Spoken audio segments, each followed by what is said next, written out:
ओम गुरुर्ब्रह्मा गुरुर्विष्णु गुरुदेवो महेश्वरा गुरुरे साक्षात परब्रह्म तस्मै श्री सतगुरुवे नमो नमः। विश्व के संतों, परम संतों, सिद्ध महात्माओं तथा सद्गुरुओं की जय हो। ओम ओम ओम।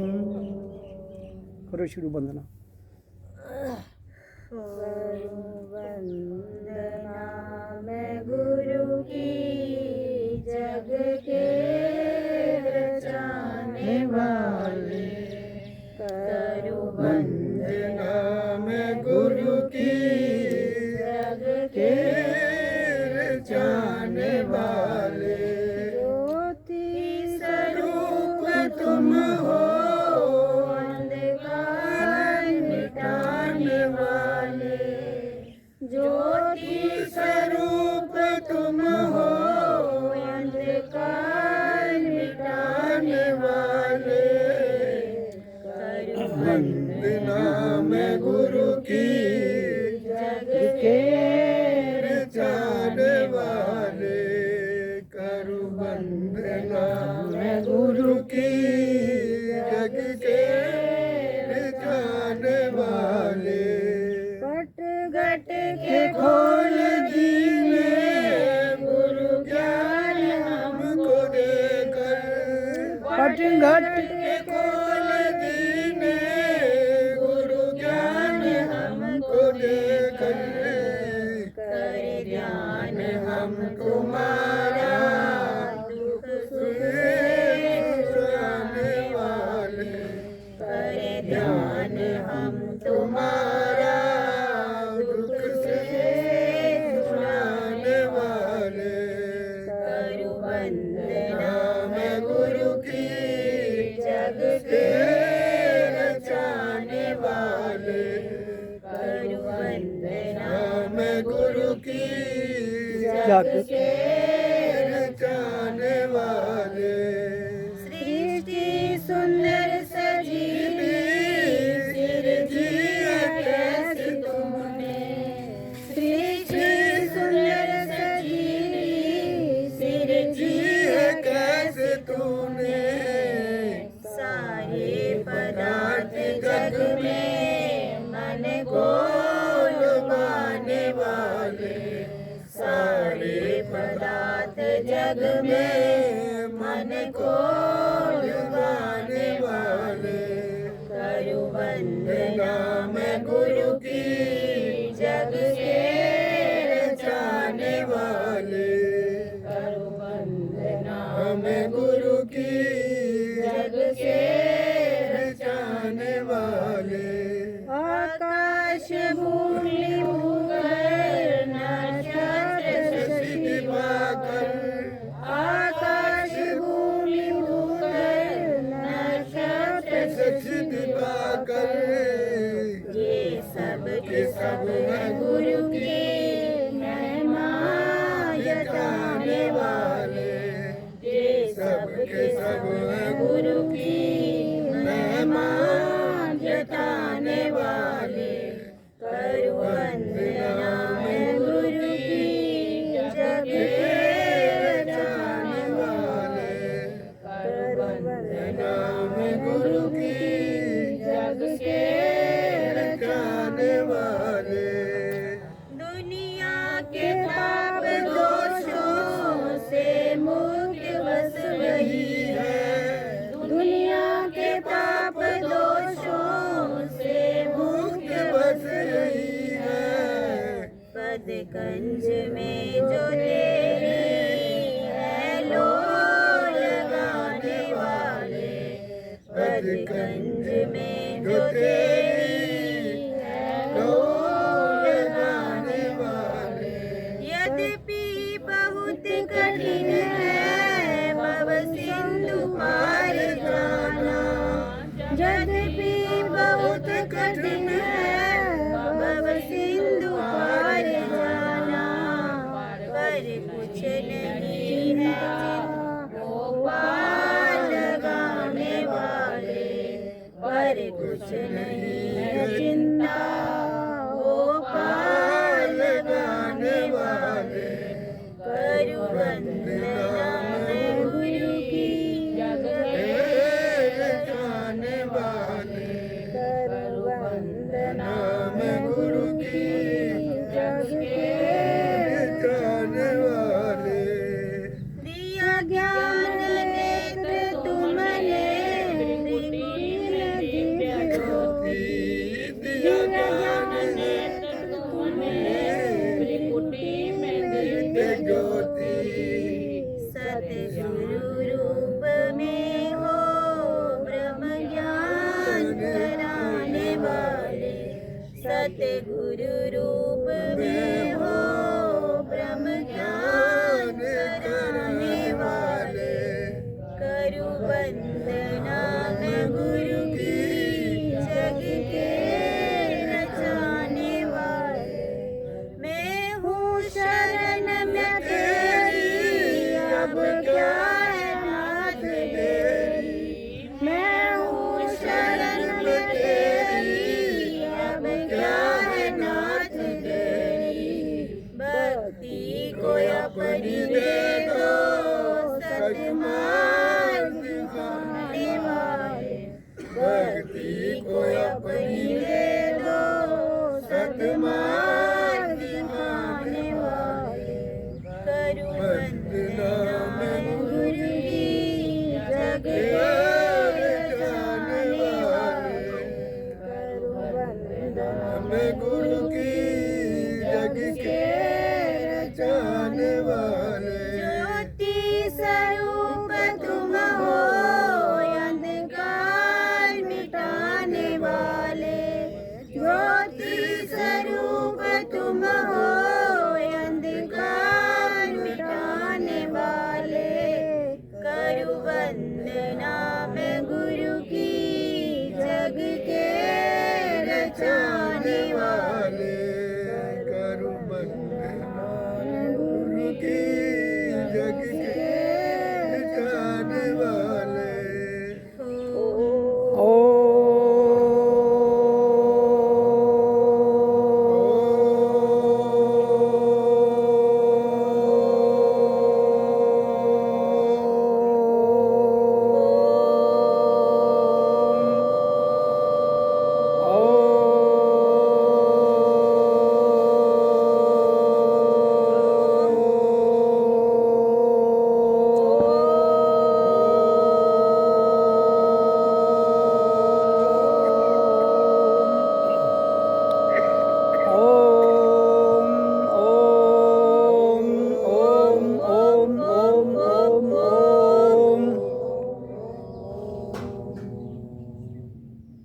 शांत।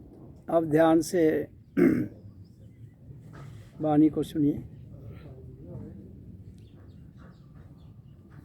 संसार जहाँ हम सब आए हैं, रहते हैं, जीवन बिता कर चले जाते हैं, तो सर्वप्रथम हमें जीवन तो बीत जाएगा, वो तो किसी का इंतज़ार नहीं करता है, लेकिन जीवन बिताने के साथ साथ जागने की बहुत आवश्यकता है। तभी हम समझ पाएंगे कि जीवन है क्या, क्यों हम आए हैं, किस लिए आए हैं। बाकी उत्सव तो इस धरती पर मनाए जाते हैं, हर प्रकार का उत्सव जो है वो इसी धरती पर मनाया जाता है। क्यों कि मिलन इस धरती पर ही होता है। अलग अलग जो हमारे संबंध हैं संसार में, तो शरीर धारण करने के बाद ही जो संबंध होता है वो धरती पर है। तो जहाँ से जो परमात्मा की बात हम करते हैं, वहाँ कोई भी संबंध नहीं रहता है। संबंध जहाँ है, जहाँ ही निभाना है, जब तक निभाना है, जहाँ ही निभाना है। तो उसमें जैसे एक हम पैदा होते हैं तो उसको जन्मदिन मनाते हैं, बाद में हर साल जन्मदिन की सेलिब्रेशन होती है, और कोई फंक्शन होता है, शादी विवाह होता है तो उसका उत्सव मनाया जाता है, त्यौहार होते हैं उनका उत्सव मनाया जाता है। तो ये सारे के सारे जो उत्सव हैं ये धरती पर मनाए जाते हैं, जो धरती पर ही मनाए जाएंगे, धरती पर ही मनाए जाते थे, तो धरती पर ही मनाना है। ये बात स्पष्ट हो गई। अब धरती पर उत्सव तो मनाइए आप, लेकिन साथ में जगाइए अपने आप को, जगाओ। अगर जागने के लिए जब जाग जाओगे तो फिर हम ये उत्सव मनाते हुए उस परम शक्ति, परम आनंद परमात्मा की जो ऊर्जा है उससे जुड़ जाएंगे। जब उससे जुड़ जाएंगे तो वहाँ से ऊर्जा आनंद की 24 घंटे आ रही है। वो तो संसार में रहते हुए मिलेगी, लेकिन उससे जुड़ने के बाद। और जो संसार का मज़ा है, प्यार है, वो शरीर के द्वारा मिलेगा। जैसे कोई चीज़ खाते हो उसका स्वाद जीभ तक है, किसी को गले से मिलते हो तो अपनी एक अनुकंपा वात्सल्य देते हुए, तो वो शारीरिक प्रेम होता है। लेकिन परमात्मा का जो प्रेम है वो शरीर से परे है। शरीर के रहते हुए होता है, लेकिन शरीर से परे है। उसमें कोई स्वार्थ नहीं है, उसमें कोई उत्सव नहीं है।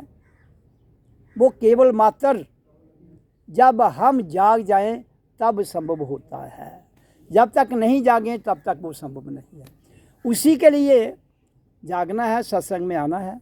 तो जागने के बाद फिर हम परमात्मा से प्रेम कर सकते हैं। संसार से प्रेम करने के लिए तो रीति रिवाज हैं।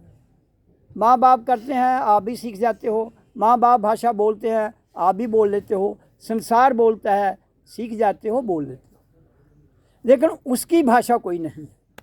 प्रेम की कोई भाषा नहीं है, कोई संबंध नहीं है। क्यों? कि वो किसी से नहीं किया जाता, वो अपने आप से। तो अपने आप से क्या संबंध बनाओगे आप? अपने आप तो टूट संबंध है, अपने आप से अटूट संबंध है। क्योंकि हमारा गुरु, हमारा ईश्वर, हमारा अल्लाह, हमारा खुदा वो हमारे भीतर है। उससे संबंध जिस दिन बना लोगे तो जाग जाओगे। आप बाहर शारीरिक संबंध तो बनाते हो, लेकिन जाग नहीं पाते हो। बाहर के पदार्थ तो खाते हो, जीभ का स्वाद लेते हो। तो दो हैं, एक है स्वाद, एक है आनंद। आनंद परमात्मा के द्वारा मिलता है, स्वाद संसार से मिल जाता है। सिद्धियां संसार में है, शुद्धि में परमात्मा है। सिद्धियां एक है, शुद्धि एक है। तो इसलिए जो भी फंक्शन मनाए जाते हैं संसार में, मैं कहता हूँ जरूर मनाइए। जितना प्रेम से, प्यार से मना सकते हो मनाइए। लेकिन उसके साथ साथ आपका जो धरती पर आने का मकसद है उससे भी जान लीजिए, क्यों हम आए। तभी तो कबीर की वाणी में कहा है, हम उस देश के वासी जहाँ पार ब्रह्म का खेल, दीपक जले अगम का बिन बाती बिन तेल। हम उस देश के वासी जहाँ जाति वर्ण कुल नाही, शब्द मिलावा हो रहे और आत्मतीय मिलावा हो रहे। शब्द का अर्थ है मंत्र, आकाश। तो आकाश में कौन है? ऊर्जा। उससे मिलान, आकाश से जो ऊर्जा आ रही है उससे जिस दिन मिलान हो जाएगा तो फिर हम कहें हम उस देश के वासी जहाँ पार ब्रह्म का खेल। तो पार ब्रह्म परमात्मा को कहते हैं। तो उससे मिलन हो जाए तो आपकी जीवन यात्रा सफल हो जाती है। प्रकृति में, संसार में तो सुख दुख है। संसार में स्वर्ग और नरक भी है। सुख हो गया स्वर्ग, दुख हो गया नरक, वो संसार में है। लेकिन परमात्मा के द्वार में ना सुख है ना दुख है। वहाँ क्या है? आनंद। सुख दुख से परे जब हम उस सनातन परमात्मा की ऊर्जा से जुड़ जाते हैं तो आनंद मिलता है, वो सदैव रहता है। सुख दुख शरीर तक सीमित है, मन तक सीमित है, बुद्धि तक सीमित है, विचारों तक सीमित है। लेकिन परमात्मा का आनंद जो है वो शरीर में रहते हुए शरीर से परे, बुद्धि में सोचते हुए बुद्धि से परे, मन में रहते हुए मन से परे, विचारों से परे, इंद्रियों से परे। वो ना सुख है ना दुख है, वो है आनंद। ये दोनों शक्तियाँ इंसान के पास हैं, सिद्धि भी और शुद्धि भी। वो आपकी इच्छा है, उसने कोई पाबंदी नहीं लगाई है किसी पर। परमात्मा कोई पाबंदी नहीं लगाता है, कहते हैं तेरी मौज तू ही जान और मेरी मौज मैं जानता हूँ। तेरी मौज तू ही जान, मेरी मौज मैं जानता हूँ। जिस दिन तेरी मौज से निकलकर अपनी, मेरी का मतलब अपनी, जिस दिन तुम संसार की मौज से निकलकर अपनी मौज में अपने भीतर आ जाओगे तो आनंद मिलेगा। ये तो निर्भर अब हर व्यक्तिगत आदमी पर करता है। शरीर तो सबका एक जैसा है, 2 टांगे, 2 हाथ, 2 आँख, 2 नाक के सुराख, 1 मुंह, 2 कान, पेट एक। तो वो जिस तरह रचना हुई है कुदरत की वो सबका वैसे है। हाँ, किसी का गड़बड़ है तो कोई खराबी होगी, कोई गलती से हुआ होगा, वो तो सब कुछ पूर्ण बनाता है। उसका सिस्टम देखो, अगर आपका सिस्टम बिल्कुल सही चल रहा है तो बच्चा पूरे 9 महीने के बाद पूर्ण अंगों के साथ तैयार होकर माँ की कोख से बाहर आ जाता है। पूर्ण के बाद, जब उससे पहले आता है तो गड़बड़ है। ऐसा होता नहीं, कभी कभी हो जाता है, क्योंकि प्रकृति में गलतियाँ होती हैं, परमात्मा के द्वार में गलती नहीं है। इसलिए वहाँ गलती नहीं है तो वहाँ पाप पुण्य भी नहीं है। पाप पुण्य तो वहाँ, यहाँ गलती होगी तो वो यहाँ होगी। तो इसलिए उससे मिलना है तो पूर्ण, जिस दिन तुम्हें परमात्मा से मिलना है तो पूर्ण ही मिलना है। पूर्ण का मतलब पूर्ण सिद्धियाँ त्याग कर शुद्धि में आना है। पूर्ण ये नहीं 10 छड़ी देगा 10 फड़ी लगा, ऐसा नहीं। अगर सिद्धि संसार में ही रहना है, माया में ही रहना है तो फिर पूर्ण सिद्धियाँ कर लो। लेकिन मैं कहता हूँ कि सिद्धियाँ उतनी ही सारी भी हो जाएं, पूरी दुनिया के मालिक भी माया के बन जाओ, उतनी ही इस्तेमाल करो जितनी ज़रूरत है, उससे ज़्यादा नहीं। लेकिन इंसान इतना लालची है, 1 करोड़, 2 करोड़, 3 करोड़, 4 करोड़, 5 करोड़, कोई सीमा है नहीं ना। इसलिए इंसान की लालच में सीमा ज़्यादा नीड है। कहते हैं नीड तुम्हारी है, ग्रीड मत कर, ज़रूरत है लालच मत कर। जितनी ज़रूरत है उतना ले ले, लालच करेगा तो गड़बड़ है, फिर सिद्धियाँ दबा लेंगी तेरे को। इसलिए मैं हमेशा यही कहता हूँ, सिद्धियाँ सबके पास हैं, कोई दुनिया, लेकिन पूर्ण सिद्धि अष्ट क्या है? सिद्धि 9 निधि के दाता। वो कौन है, किसके लिए कहा गया है? हनुमान के लिए। हनुमान क्या है? हवा, पवन। तो हवा में क्या है? 8 सिद्धि 9 खजाने। तो इसलिए हमारे पास कितनी शक्ति है इंसान के पास? पृथ्वी, जल, अगन, वायु, आकाश, 5 सिद्धियां हैं ये। पृथ्वी सिद्ध कर लो, जल सिद्ध कर लो, उसके बाद अगन सिद्ध कर लो, वायु सिद्ध कर लो, और वायु के बाद आकाश सिद्ध कर लो मंत्र के द्वारा। तो ये सिद्धियां जो हैं ये भी ओम के द्वारा ही होती है। जिसका हमने उच्चारण किया उसी के द्वारा सिद्धियां। अगर जब सब सिद्धियां हो जाएंगी, उनका मिस यूज नहीं करोगे, दुरुपयोग नहीं करोगे, तो शुद्धि में चले जाओगे। जितनी जरूरत है उतना प्रयोग कर लो, कोई मना नहीं करेगा, फिर शुद्धि में चले जाओ। तो आप संसार में रहते हुए सिद्धियों का ना मज़ा भी ले लोगे, और परमात्मा की जो शुद्धि है, पवित्रता है, प्योरिटी है, उससे आनंद ले लोगे। एक मज़ा है, एक आनंद है, दोनों लो। मैं नहीं कहता हूँ एक लो, दोनों लो। बड़े ठार से रहिए, लेकिन आप क्या करते हो? एक मज़ा तो लेना चाहते हो, आनंद नहीं लेना चाहते हो, तो गड़बड़ हो जाती है। क्यों हो जाती है? क्योंकि शरीर हमारा माया से बना है, इसलिए ये लालची है। स्वभाव माया से बना है, लालची है। मन माया का है, लालची है। जीव माया का है, लालची है। इसलिए लालच की पकड़ से निकलना बड़ा कठिन है। मैं जब कहता हूँ कि आपकी जो कमाई है उसका 10% हिस्सा प्रकृति का निकाल दो, वो सिद्धियों का है। माया सिद्धियों से मिलती है, तो जो सिद्धियों का भाग है वो 10% वापस देना पड़ता है। नहीं दोगे तो बैलेंस समभाव खत्म हो जाएगा और पलड़ा एक ऐसे और गड़बड़ हो जाएगी। जब गड़बड़ हो जाएगी तुम उसको संभाल नहीं सकते फिर। क्यों? क्योंकि लालची मन है, लालची बुद्धि है, वो कहती और आए और आए। फिर उसके बाद दिक्कतें शुरू हो जाएंगी, विकार। फिर भागते हो पंडितों के कोल, पंडित जी ग्रह आइए, कोई ग्रह व्रह नहीं। आपकी सिद्धियों का मिसयूज कर रहे हो, उनको ठीक कर लो, पंडित क्या करेगा? जो ग्रह हैं वो आपकी सेवादार हैं सारे, पृथ्वी, जल, अग्नि, वायु, सूरज, चांद, सितारे, ये कष्ट नहीं देते हैं, ये तो हमारा काम करते हैं, ये कार्य करते हैं, ये हमारे लिए सेवादार हैं।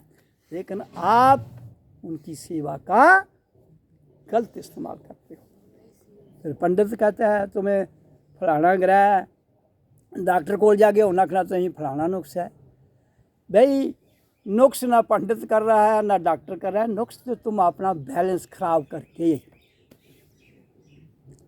आज के युग में गरीब से गरीब और अमीर से अमीर आदमी, शादी विवाह और फंक्शन होते हैं। विवाह में तो कहीं लोग करोड़ रुपया भी खर्च कर देते हैं, 10-10 करोड़, 100 करोड़ भी, ऐसे भी कुछ लोग हैं। और नॉर्मल आदमी मान लो आज के युग में 4-5 लाख रुपया मामूली बात है, नॉर्मल छोटे से छोटा भी करेगा तो 5 लाख वो खर्च कर देता है उधार लेके, कुछ भी करेगा इधर उधर से। लेकिन प्रकृति का सिद्धियों का 10% निकालता है क्या? बताओ मेरे को। 1 लाख का 10% 10,000 बनता है। अगर कोई 5 लाख लगाता है तो 50,000 रुपया उसको सिद्धियों के लिए निकालना है। माया भी सिद्धियाँ हैं सारी। ये मैंने पहले ही कहा ना कि सिद्धि माया की है। उनको वापस नहीं दोगे वो आपको नहीं छोड़ेंगे। जब नहीं छोड़ेंगी तो गड़बड़ है। फिर डॉक्टर के पास भागोगे, फिर पंडित के पास भागोगे, फिर और जंतर मंत्री के पास भागोगे, मसला हल होने वाला नहीं। करोड़ रुपया खर्चा है तो उसको 100 करोड़ 100 लाख हो गया, 10 लाख उसको सिद्धियों के लिए निकालना है। गड़बड़ तुम खुद करो, फिर कहते हो ग्रह पकड़ लेंगे, फिर कहते हो मेरी किस्मत खराब हो गई, फिर कहते हो जी फलाने ने खराब कर दिया। कोई किसी का कुछ बिगाड़ने वाला, परमात्मा तो वैसे ही कुछ नहीं बिगाड़ता है। वो किसी को ना मारता है, ना मरवाता है, ना सजा देता है, ना कुछ करता है। वो तो शून्य है, जीरो की कोई वैल्यू थोड़ी है। वो कैसे सजा देगा? सजा तो तब मिलेगी जब आपकी नोट जेब में नोट होंगे, तभी आपकी जेब काटेगा ना। जिसकी जेब में पैसा नहीं है उसकी कौन काटेगा? काटेगा तो ले भी क्या जाएगा। इसलिए संसार ने ये गड़बड़ खुद की है। इंसान खुद गड़बड़ करता है और खुद ही सजा भुगतता है। परमात्मा किसी को सजा नहीं देता है। मैंने कहा ना कि आपकी जेब में 0 पैसा है तो कौन काटेगा? वो काटेगा तो पछताएगा वो भी। वो कहता कुत्थे फसी है, ये तो पल्ला कख नहीं, तो नोटे वाला कटो तो खुश होना उन्हें। तो इसलिए ये संसार है, परमात्मा शून्य है, लेकिन शून्य में तुम जाते भी नहीं हो, जाना चाहते हुए भी। दाल फुल्का चला लो काम पे ही, वो पूर्ण 0 होना पड़ेगा। जिस माई के लाल में दम है, वो लड़का हो या लड़की हो, 0 हो जाए वही परमात्मा का स्वरूप है। परमात्मा कोई हुआ नहीं है। हाँ, ऐसा नहीं कर सकता तो प्रकृति की सिद्धियों का दुरुपयोग मत करे, 10% प्रकृति को वापस करे, कोई दिक्कत नहीं होगी। फिर क्या होगा? वो स्वर्ग में रहेगा। स्वर्ग धरती पर है, जो नहीं करता वो नरक में रहेगा। नरक यहाँ ही है, मरने के बाद कोई नरक स्वर्ग नहीं है। वो तो तुम्हारे मन के विचार हैं, वो घुमाते रहते हैं तुम्हें। जो लोगों ने कहा कि स्वर्ग नरक तुम्हें मरने के बाद मिलेगा, ऐसा कुछ नहीं, सिर्फ डराया गया है। जब डराया गया है तो डर के मारे तो सारे काम करते हो। तो इसलिए जब हम परमात्मा से जुड़ते हैं, शून्य में जाते हैं, महाशून्य में जाते हैं, तो डर खत्म हो जाता है। जेरे कोल पल्ला कख नहीं उसी कहता डर है, जिस मर्जी सही जा। ताला तो तुम उसले लाते हो जो तुंदे कोल माल है। जब फकीर है वो मैदान में लेटा हुआ है, ना पैसा ना परवाह, उसी कहता डर है कौन लेना तो कोला। उसी मारी भी जाएंगे तो प्रस्तांगन चाहिए। चोर अगर आएंगे भी तो क्या ले जाएंगे, मार देंगे तो कहता है भाई फिर भुगत वो जो उसको मार दिया जहाँ मिला कुछ नहीं, तो वो पाप और पुण्य में चलता है। इसलिए रास्ता कठिन है, मुश्किल तो ज़रूर है, आसान खुद ने बनाना है, नामुमकिन नहीं है, असंभव नहीं। इसलिए जीवन के रहते हुए दोनों का बैलेंस करो, सिद्धि और शुद्धि। सिद्धियों से पैसे मिलते हैं, शुद्धि से प्योरिटी मिलती है, शुद्धि से सत्य मिलता है और सिद्धियों से माया मिलती है। ये आप पर निर्भर करता है। हाँ, माया आप लेना भी चाहते हो तो 10-20 सिद्धियों के हवाले कर दो। ये मत समझना कि गुरु को कोई लालच है। मैं बता रहा हूँ आपको, हाँ जो मैं बताता हूँ उस पर नहीं चलोगे तो भाई भुगतना पड़ेगा। जो मैं बताता हूँ उस पर चलोगे तो शांत रहोगे, और गुरु जो कहता है उस पर चलना है। जो कह दिया गुरु ने उसके बाद फिर ड्रामा कोई नहीं करना है। हाँ, उससे मनाइए आप, कोई नहीं, लेकिन संसार के साथ ड्रामे बंद करने पड़ेंगे। क्यों? क्योंकि उन्होंने जाना नहीं है। तुमको गुरु ने बताया है, फिर बताया हुआ भी उस पर नहीं चलते हैं तो फिर क्या हो गया? फिर तो है ना, ठीक है भाई लाया चक्कर लाया, वो गुरु इन्हें आखी आ रहा है, ये थोड़ी चलता है, ये थोड़ी हो सकता है। तो फिर एक दिन क्या हो जाता, जय हिंद की सीमा, तो फिर आदमी यार अज तो दिक्कत हुई। इन सब से बचना है तो सत्संग वाणी में जो मैंने कहा है वो कर लो।